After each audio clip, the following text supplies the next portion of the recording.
प्रणाम साथियों, राधे राधे, जय श्री कृष्ण। सब मौज? हाँ, ऐसे ही मुस्कुराते रहा कीजिए, जैसे आप मेरा चेहरा देख के मुस्कुराने लगते हैं कि फिर से आ गया दिमाग खाने। हाँ जी, मैं आपका दिमाग खाने आ गया हूँ। तो आज फिर हम कुछ बात करते हैं, आपको अमीर होने का तरीका बताते हैं। सभी का सवाल होता है, इस संसार में सभी अमीर होना चाहते हैं, कौन नहीं चाहेगा? मैं भी चाहता हूँ, आप भी चाहते हैं, सभी चाहते हैं। तो अमीर होने का तरीका मैं आपको बताता हूँ। अमीर होने का क्या तरीका है? आप छल करें, आप कपट करें, आप 1 नंबर का काम करें, 2 नंबर का काम करें, व्यवसाय करें, कहीं नौकरी करें, किसी भी प्रकार से धन कमाना है। धन कमाते हैं हम भी छोटा मोटा काम धंधा करके। आप शायद ज़्यादा प्रतिष्ठित हों, किसी का छोटा किसी का बड़ा, जैसा परमात्मा ने हमें काम दिया है। सभी कमाते हैं। देखो, जीवन यापन के लिए ये भी जरूरी है, आवश्यक है। तो अब बहुत लोगों को परेशानी रहती है, भगवान हमारी सुनते नहीं, भगवान हमारी मानते नहीं, कमाते बहुत हैं, बरकत नहीं, ठहरता नहीं। यहाँ गड़बड़ हो जाती है। कमाएंगे भी, ठहरेगा भी, आएगा भी, भगवान ही आपके लिए व्यवस्था करेंगे। उन्होंने पूरी स्टोरी तय तो कर रखी है, देखिए। लेकिन एक इंसान जीवन ही ऐसा है जो कर्म से प्रारब्ध को बदल सकता है और कोई नहीं बदल सकता, है ना। तो हाँ, मैं आपको अमीर होने का रास्ता बता दूं। अमीर होने के लिए अमीर यहाँ से, हृदय से होना पड़ेगा। हृदय से अमीर वही अमीर, दिल से अमीर होना पड़ेगा आपको। जादू टोने, उपाय, टोटके, मंत्र आपको अमीर नहीं बनाएंगे। कुछ लोग मेरे खिलाफ हो सकते हैं इन बातों पे, होते रहें। सत्य बोलता हूँ, सच बोलता हूँ।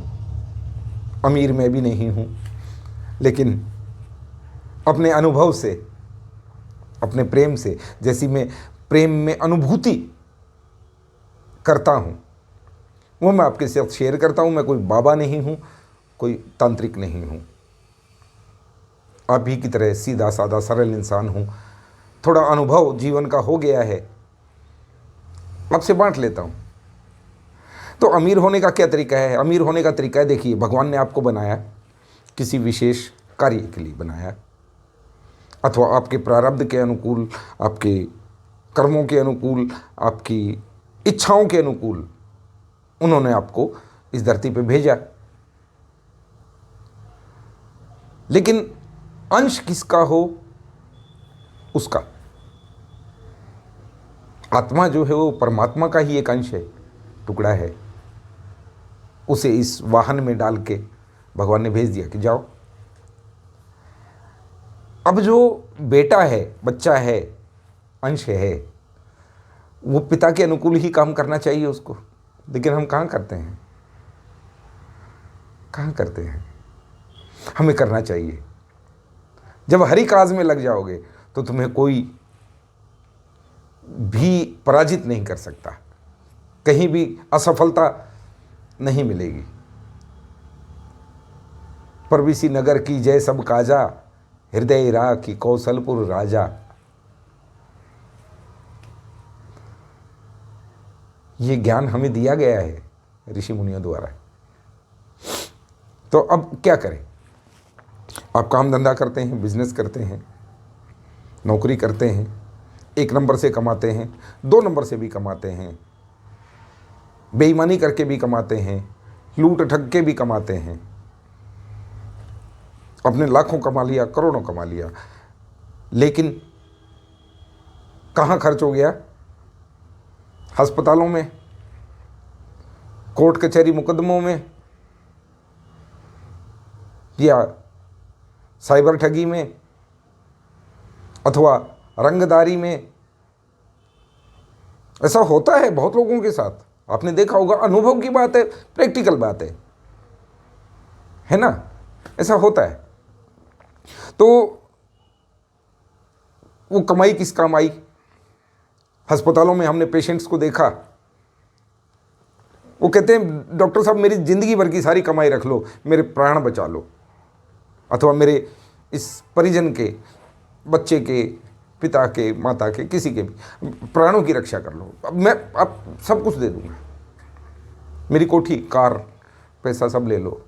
तड़पते हुए हमने लोगों को देखा है, बड़ा करुण उस समय पे मन हो जाता है। लेकिन एक व्यक्ति मजदूरी करता है, 12,000 15,000 रुपया महीना कमा पाता होगा, अपने बच्चों के साथ अटखेलियाँ करते, ठहाके लगाते और प्रसन्नता से उसको हमने सोते देखा है। ये कर्मों का ही फल है। आपने कैसे कमाया तो उसका इस्तेमाल कैसे होगा। आप जैसे मर्जी कमाएं, लेकिन मैं आपको उपाय बताने जा रहा हूँ ना, उपाय जिसके इंतज़ार में आप सब रहते हैं, बड़े बड़े ज्योतिषियों की वीडियो देखते हैं। उपाय क्या है? आप दिन में काम कीजिए, बिजनेस कीजिए, दुकानदारी कीजिए, कुछ भी कीजिए। आपने शाम को हिसाब लगा लीजिए कि आज मैंने 500 रुपये, 1,000 रुपया कमा लिया, उसमें से एक परसेंटेज आप निकालिए।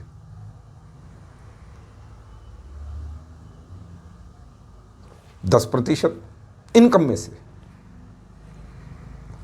5%, 2%, 1%, कुछ तो संकल्प कर लीजिए कि ये मैं भगवान के काम में लगाऊंगा, भगवान के काम में लगाऊंगा। और वो भगवान का काम कौन सा होता है? ऐसा नहीं है अब खाम खा के बेगर्स को, भिखारियों को भीख देते फिरें, अथवा अपना इनकम टैक्स बचाने के लिए किसी ट्रस्ट को चंदा देते रहें।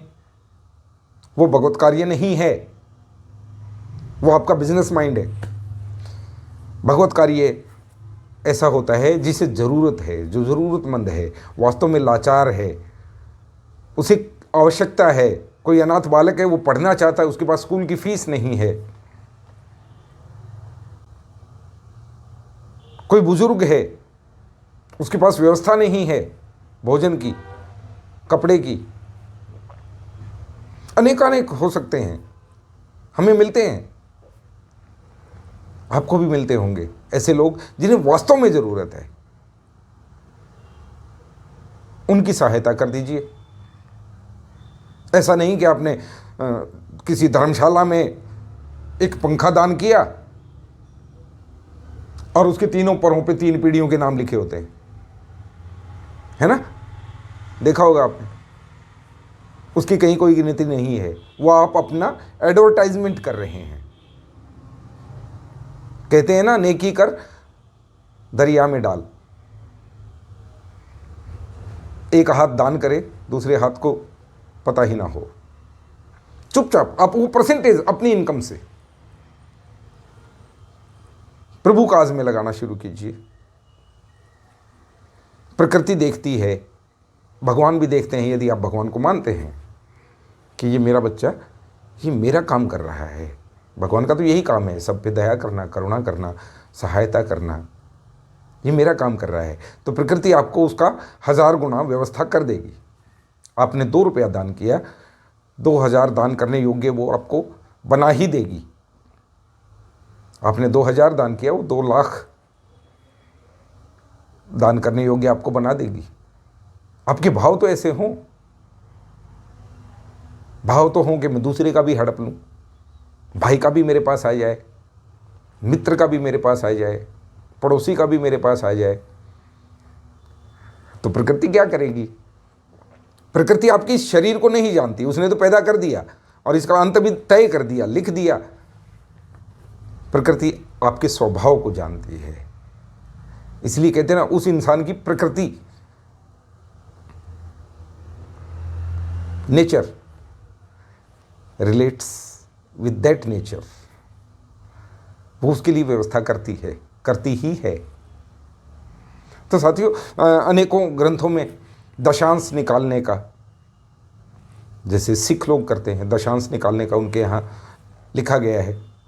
अब दशांश निकालें, दशांश में संभव ना हो तो पांचवा अंश निकालें, पांचवा नहीं तो दूसरा अंश, 2% 2% नहीं तो 1%, 1% नहीं तो 10 रुपया तो रोज सोच ही लो, एक डब्बे में डाल दो कि ये मैं भगवान के कार्य में लगाऊंगा, भगवान के कार्य में। भगवान का काम है कृपा करना, करुणा करना, दया करना, जरूरतमंद की मदद करना, सबको जीने का अधिकार देना। आप करके देखें, प्रकृति आपकी तरफ स्वयं आकर्षित हो जाएगी, आपको माला माल कर देगी। टोटके मैं भी बता दूंगा, आपको बताता रहूंगा। कृपा करके करें। राधे राधे, जय श्री कृष्ण।